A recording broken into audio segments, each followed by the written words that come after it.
आमचे 2-2 जीव गेले ना बाबा माझ्या घरातून कमावणारे माणसं गेले, माझे प्रामाणिक माणसं गेले ना।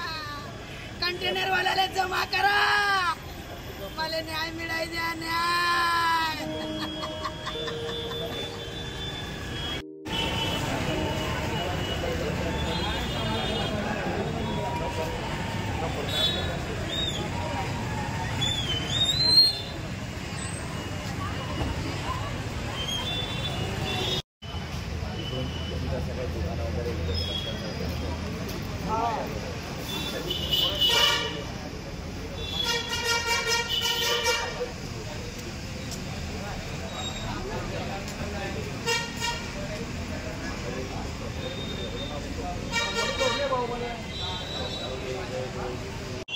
सकाळी जेव्हा मला माहीत पडलं त्यावेळेला हे ज्ञानेश्वर झगडू भोई आणि प्रमोद झगडू भोई हे दोघं नेहमीप्रमाणे आपला उदरनिर्वाह भागवण्यासाठी पाणीपुरीचा व्यवसाय करतात आणि सकाळी सकाळी माल काढण्यासाठी जात असताना रिक्षाने त्यांना एका अज्ञात वाहनाने, जेव्हा मला माहिती मिळाली त्यावेळेला अज्ञात वाहनाने कोणीतरी त्यांना धडक दिली व त्यांचा जागीच मृत्यू झाला अशी आम्हाला फोनवर माहिती मिळाली होती।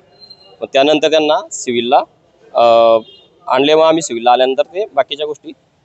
काय नाव आहे त्या दोघांचे? एकाचं ज्ञानेश्वर झगडू भोई उर्फ छोटू, त्यानंतर प्रमोद झगडू भोई उर्फ पप्पू। पिंपराळ परिसरातील भोई समाजाचे कुटुंब आहे, अतिशय गरीब परिस्थितीमध्ये त्यांनी आता उदरनिर्वाह करून आपली परिस्थिती सावरली होती। सख्खे भाऊ आहेत। जे मिसेस आहेत त्या शिवसेनेच्या शहर प्रमुख आहेत, त्यांचे ज्योती शिवदे यांचे पती म्हणून ज्ञानेश्वर भोई आणि त्यांचा दीर जो होता तो पप्पू भोई, दोघांचं जागीच मृत्यू झालेला आहे।